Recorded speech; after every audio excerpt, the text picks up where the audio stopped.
आदरणीय अध्यक्ष महोदय श्री मल्लिकार्जुन खड़गे जी, माता जी श्रीमती सोनिया गांधी जी,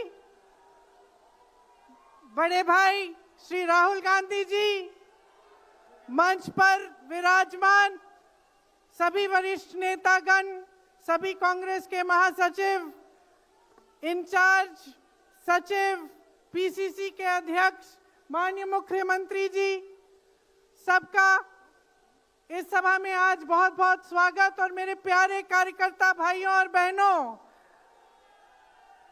दिल्ली की हवा में आप सबका स्वागत।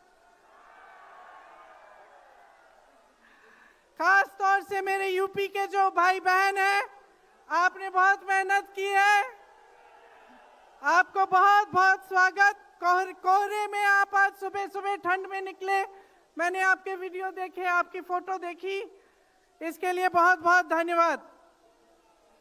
जरा एक बार जोर से, इतनी जोर से नारा लगाइए कि यहां से गूंजता हुआ प्रधानमंत्री निवास तक जाए, वोट चोर, वोट, वोट चोर।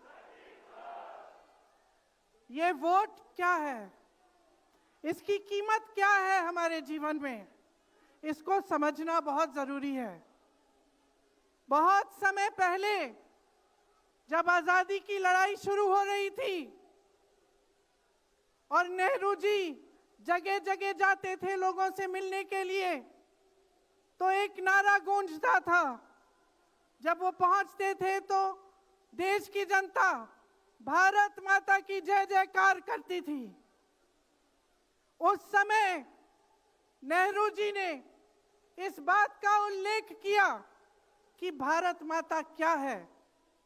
उन्होंने कहा कि भारत की प्राकृतिक संपत्ति, भारत की नदियां, भारत के पहाड़, भारत के खेत तो भारत माता है ही, लेकिन भारत की जनता, भारत का एक एक बेटा, एक एक बेटी, जो इस धरती का पुत्र है, जो इस धरती की पुत्री है, वे सब भारत माता के अंश हैं।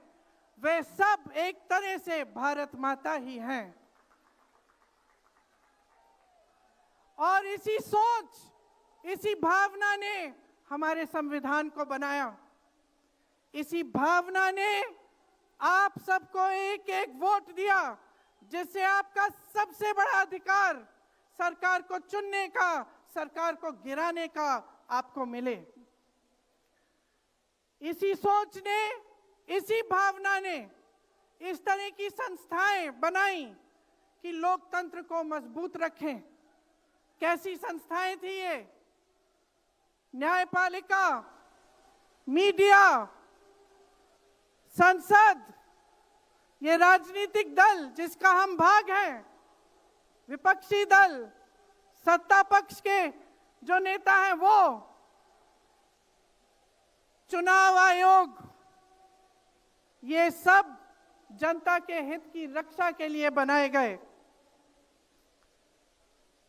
इसीलिए जब आज हम देखते हैं कि इन सब संस्थाओं को कुचला जा रहा है, तो एक एक भारतवासी को उठना चाहिए, जागना चाहिए और ये समझना चाहिए कि जो वार हो रहा है वो सिर्फ इन संस्थाओं पर नहीं, लेकिन हम सब पर, आप सब पर, एक एक देश के पुत्र पर, एक एक देश की पुत्री पर वार हो रहा है।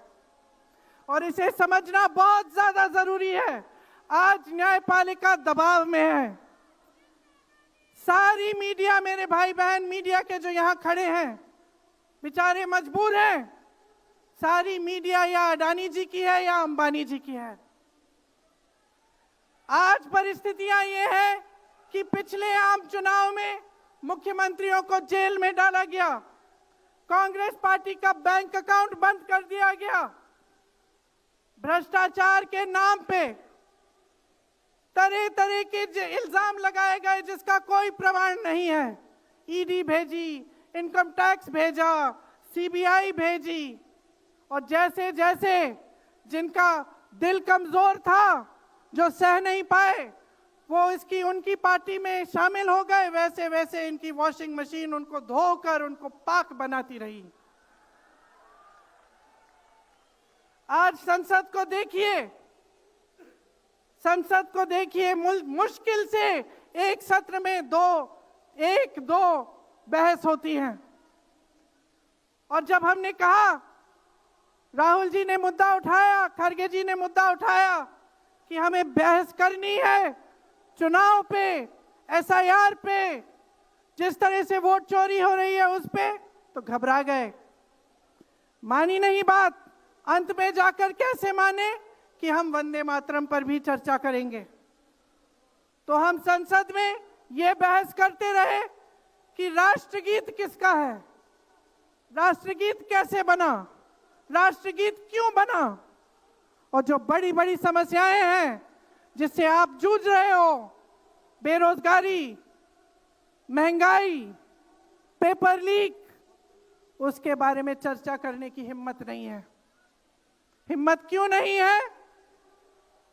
क्योंकि अगर इनको एक असली चुनाव लड़ना पड़े, मैं चुनौती देती हूं, एक सही चुनाव लड़ लें, बैलेट पे लड़ लें, तो ये खुद जानते हैं कि कभी नहीं जीत पाएंगे। आज आपको मायूस होने की जरूरत नहीं है कि बिहार का चुनाव हार गए, क्योंकि पूरा देश देख रहा है कि ये चोरी से जीतते हैं। राहुल जी ने प्रेस कॉन्फ्रेंस की, पहले हरियाणा की बात बताई, महाराष्ट्र की बात बताई, कर्नाटक की बात बताई, बिहार में एसआईआर करके 65 लाख वोट काट दिए गए। और अगर ये सारे प्रमाण आप अलग कर दें तो एक साफ और साधारण बात सामने आती है। आचार संहिता के समय 10-10 हजार रुपए आप पहुंचा रहे हो, कोई आपको रोक नहीं रहा है। चुनाव आयोग आंख बंद कर रहा है, आंख मूंद रहा है। तो अगर ये चुनाव चोरी नहीं है तो क्या है? इनके पास जवाब ही नहीं है। ये जानते हैं कि आज के दिन जनता इनसे नाराज है। देखिए, हिले हुए लगते हैं। संसद में मैं देखती हूं, आत्मविश्वास घट गया है, आंखों में आंख मिलाकर नहीं देख पाते, सामने से गुजरते हैं तो यूं आंख झुका देते हैं।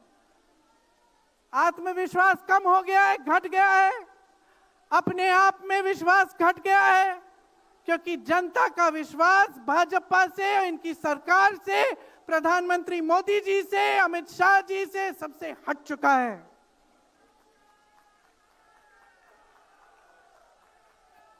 आज इनको चुनाव आयोग की जरूरत है। चुनाव आयोग के बिना ये चुनाव नहीं जीत सकते। और याद रखिए, चुनाव आयोग के जो मुख्य जो 3 अधिकारी हैं उनके नाम आप याद रखिए, कभी मत भूलिए इनके नाम, क्योंकि ये आज हमारे लोकतंत्र पर वार कर रहे हैं। इतिहास में कभी ऐसा नहीं हुआ कि पूरा विपक्ष कह रहा है कि हमें विश्वास नहीं है चुनाव आयोग में, इन चुनाव में हमारा विश्वास नहीं है, ये चुनाव ठीक ढंग से नहीं किए जा रहे हैं। चुनाव की घोषणा से लेकर वोटर लिस्ट, आचार संहिता, प्रचार, मतदान, मतगणना, ईवीएम और नतीजे से तक हर कदम को, हर चीज को संदिग्ध बना दिया है इन्होंने। इनके साथ साथ सारी संस्थाएं इनके सामने झुक गई हैं, सरकार के सामने झुक गई हैं, इनको झुकाया गया है। राहुल गांधी जी ने बिहार चुनाव में लंबी यात्रा की एसआईआर के खिलाफ। क्यों की? क्योंकि एसआईआर में ये वोट काटकर चुनाव का नतीजा अपने पक्ष में करना चाह रहे थे। अब यूपी में शुरू हो गया है, 3 करोड़ नाम काटे गए हैं यूपी में। कितना योग्य है ये चुनाव आयोग भाजपा के लिए? ज्ञानेश कुमार, सुखबीर सिंह सांधू और विवेक जोशी, मेरे साथ बोलिए, ज्ञानेश कुमार, सुखबीर सिंह सांधू, विवेक जोशी। ये देश इन 3 नामों को नहीं भूलेगा। ये चाहे कितने भी बड़े बड़े ये कितने भी इंतजाम कर लें इन लोगों को बचाने के लिए, एक दिन इन्हें इस देश को जवाब देना पड़ेगा कि किस तरह से इन्होंने हमारे वोटों का अधिकार हमसे छीनने की कोशिश की, किस तरह से इन्होंने साजिश रची। हर मोर्चे पर यह सरकार विफल है, हर मोर्चे पर। आज डॉलर 90 रुपए का हो गया है। जब 60 रुपए का हुआ था तो कौन रो रहा था सड़कों पे? कौन रो रहा था सड़कों पे? नरेंद्र मोदी जी बार बार कहे जा रहे थे, आज क्यों नहीं बोल रहे हैं डॉलर पे? निर्यात लगातार घट रहा है, आयात महंगा हो रहा है, विदेश नीति फेल हो गई है इनकी। हाथ पकड़ के चलते हैं ट्रंप जी के साथ, बड़े बड़े राष्ट्रपतियों के साथ, लेकिन जब समय आता है तो देश के साथ कोई खड़ा नहीं होता। यह है इनकी विदेश नीति। और इनकी नीति कि देश की सारी संपत्ति अपने 2 चेलों को, अडानी जी और अंबानी जी को पकड़ा देते हैं।